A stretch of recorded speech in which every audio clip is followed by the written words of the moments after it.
ESPN SportsCenter only for the Super Bowl rematch. We got highlights and reaction from Eagles-Chiefs coming at you. Yeah, and we got a wild one in Dallas, a back-and-forth OT thriller between the Giants and Cowboys. SportsCenter gets started right now.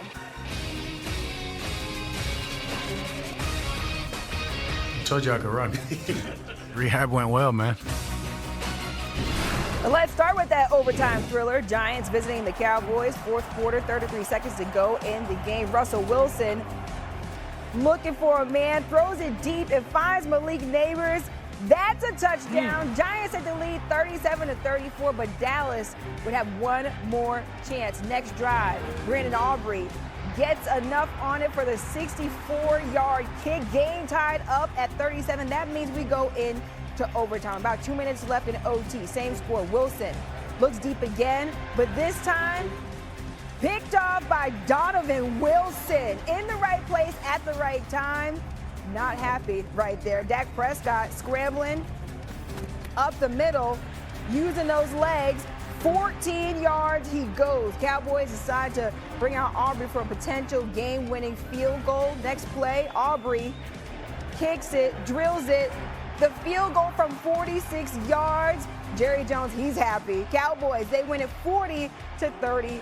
And Aubrey's 64-yarder is the most recent of some unfortunate luck the Giants have faced. It's the third 60-yarder they've faced as time expired, and all were made. It's the same number as every other team in the NFL history combined. 60-yarders as time expires against teams that aren't the Giants are just 3 for 41. We got playmakers at every position. We're just getting started. Once we really get going and get it all gelled together, it's going to be scary. Appreciate it. These guys are confident, and they should be confident. We're a good football team. Now, I think we did some stupid shit tonight. I really do. And, a lot of penalties. I think they got us for 12 and them for 14. So we got to look at that. Special team stuff is unacceptable. We're not going to let that happen. So we got to look at those, and we got to play with better hands. But it speaks to the type of culture we've built. Anything to Brandon Aubrey coming off the field? Yeah, thanked him. I think I even gave him a kiss on the forehead. Like, hell yeah, thank that guy. That was a tough one. Battle back and forth. Guys left it all out on the field. And it's a tough result. A kiss on the forehead, Aubrey, he deserved that one. Coach Herm Edwards joins us right now. And Coach, what a wild ride, but what stood out most to you about that matchup? Well, think about this. We've been hearing whispers about Russell Wilson, right? Maybe Russell Wilson, if the Giants lose, Russell Wilson might get replaced. Russell Wilson balled out today. I mean, he was unbelievable. It was an incredible football game. It's just sad somebody had to lose.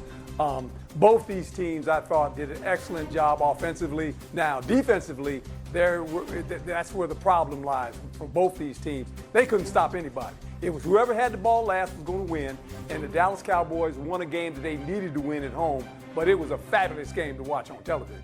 Yeah, definitely an interesting matchup between those two teams, Ryan. Yeah, incredible. And you know what? I got to say, Wilson maybe survives for another day. We shall see. But the Cowboys get this one. Thanks, Coach. Super Bowl rematch. Eagles. Chiefs. Let's get to this one. The Super Bowl was a blowout. This one, not so much. Under a minute left in the first. No score. 1st and 10 at the 18. Jalen Hurts. Hand off to Saquon Barkley. And Barkley does the rest. Touchdown. Eagles go up 7-0. Under 3 minutes in the second quarter. Same score. 1st and 10 at the 13. Patrick Mahomes under pressure. Rolls right. Starts running. Look at the wheels. Dives for the touchdown. Chiefs looking good. At that point, they're up 10-7 in control in the early fourth quarter. 13-10 Eagles. 2nd and goal from the 6. Oh! Right to Travis Kelce, and it was picked off by Andrew Makuba. Unbelievable. Rolls all the way to the 41 before being tackled by Josh Simmons, and Mahomes is like, what just happened? That just happened. Costly turnover. Eagles now driving. Push it home. 4th and goal at the 1, and they get it done with Jalen. Eagles up 20-10. Under 3 minutes left in the game. Same score. Chiefs 1st and 20. Mahomes. Tyquan Thornton. Oh! Touchdown. Chiefs down 3. Under 2 minutes left. 3rd and 1 for the Eagles. They got to get the first to put it away. And they do just that. Tush push does it again. Jalen Hurts gets the first down to seal the game. The Eagles win the rematch, 20-17. Now, look, Jalen Hurts doesn't have a flashy stat line, but once again, he gets it done against Mahomes and the Chiefs. As a matter of fact, he's just the second quarterback to beat Mahomes in 3 straight meetings, joining only Joe Burrow in that company. Philly has now won 18 of their last 19 overall. Tim Hasselbeck now in with us to talk about this one. Tim, what stood out to you today from the Super Bowl rematch? You know, I think it was Philadelphia's defense. It was tough sledding. You know, the stat line wasn't great on either side for either quarterback. And when you do that to the Kansas City Chiefs and you really think about, you know, the long heave that you just had in the highlight to Thornton for the touchdown, really helped held the Chiefs to 10 points throughout the game. I think that, you know, was a huge factor in the game. Another factor in the game, quite honestly, is this tush push. I think it was called 5 times in the football game today. Obviously, the Eagles pretty successful with it, one of them being a touchdown, a few, you know, important conversions. And so I think when you look at, you know, kind of those elements and the difference they made in the football game, I think it's a pretty big deal. Coach, this Chiefs team, they dropped to 0-2 for the first time since 2014. How concerned are you about this Chiefs team now heading into the season? Well, I'm concerned in this sense that their division is better. The Chargers are a good football team. The Denver Broncos are a good football team. And by the way, the team with the patch on their eye, the Raiders, the Raiders are much improved.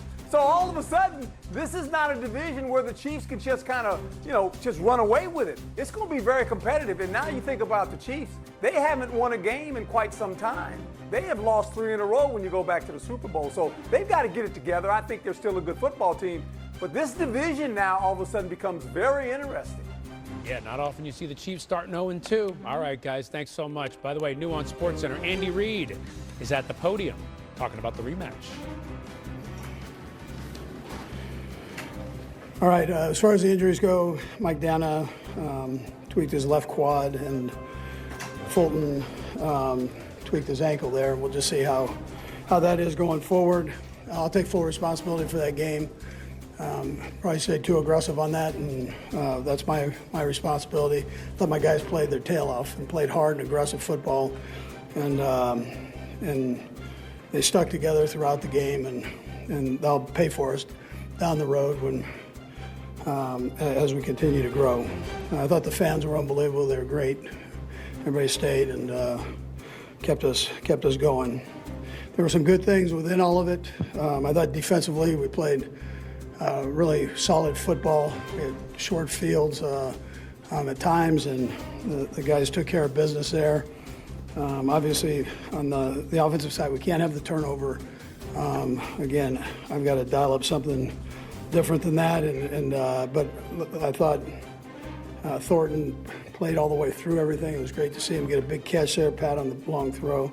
Kelsey had a nice day with the completions. I know he's upset at the last one, but we keep rolling here and keep getting better. So, and then special teams, I thought Ariza did a nice job with his punts, over a 59-yard average there, and then Nico had some nice returns there. So, all in all, though, my responsibility, and we'll get better. Time's yours.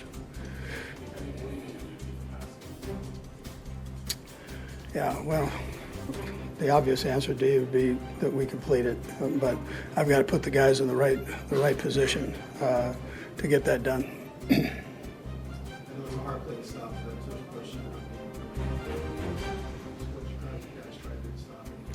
Yeah, you try to get penetration is what you try to do and be able to stop it, but that's a pretty rough one. I might have had a couple of them that they got off a little early on, but we'll look at that.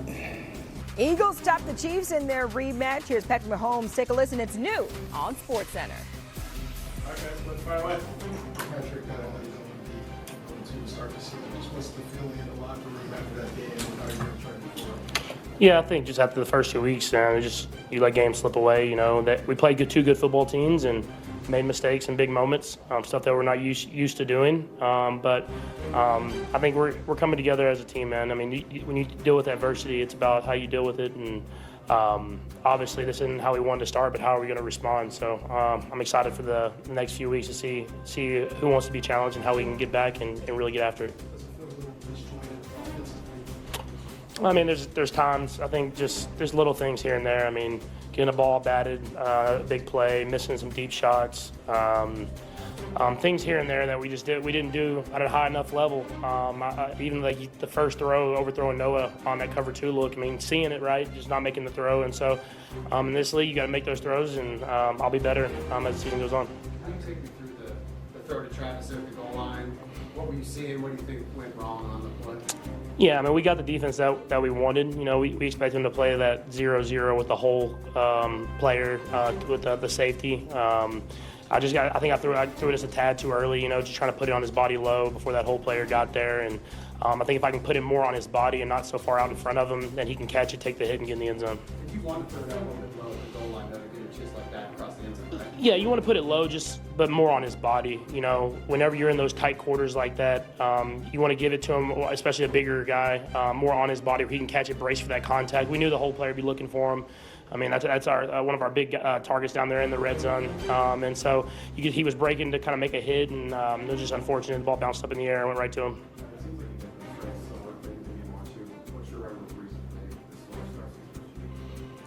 I think this week, I mean, missing the throw to Noah hurts. I mean, we got a coverage that we expected, and when they play that zone coverage into the boundary, it's going to kind of a high-low with Trav or Noah, and obviously the corner bit down on Travis, and you missed that throw, and it kind of kills the momentum of the first drive, and obviously we didn't get the third down right there, so just me executing at that moment. But it's kind of been throughout the whole team, you know, like it's one guy here or there. It's not like we're missing by much, and so I know it sucks to hear it for the fans, but I feel like we're close, and so all we can do is just continue to work and continue to get after it, and be ready to play the Giants next week. Close but no cigar against the Eagles. Their division mate, the Broncos, on the road playing the Colts. Broncos were up 28-23 in the fourth, 3rd and 3 at the Colts 28. Bo Nix sends it deep, but Cam Bynum is there. The INT. Colts would go on to kick a field goal on the ensuing drive and trail 28-26. Next Colts drive, 2nd and 6. Jonathan Taylor gets it up the gut for the first down. Later in the drive, 3 seconds to play. Spencer Schrader, 60 yards out. It's no good. But wait, a penalty called on the Broncos defense. So Colts get another chance. Schrader from 45 out, up and good. They carried him out on their shoulders. They win this one, the Colts do, 29-28. I tell you what a difference Danny Dimes has made for the Colts. It's Indy's first time starting a season 2-0 since 2009. That's the second longest active drought in the NFL, ahead of only the Browns. For what it's worth, the Colts went to the Super Bowl in that 2009 season. Maybe a little bit of foreshadowing right there. Tim Hasselback still here with us. Tim, that's a 2-0 start for the Colts with Daniel Jones. Why have they been so successful? Well, look, they're playing good defense. They're running the football well. But Daniel Jones has been the difference. And, look, I think it requires some courage to do what the organization did by admitting in the offseason that they were bringing in competition, real competition, for Anthony Richardson. And they did it in the form of Daniel Jones.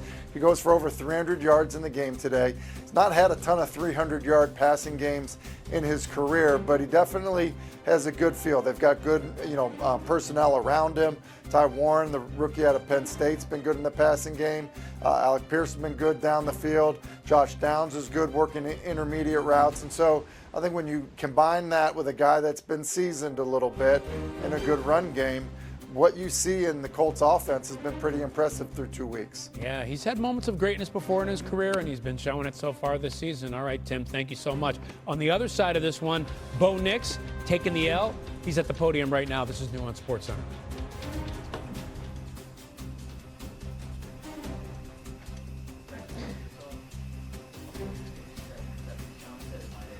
I just missed.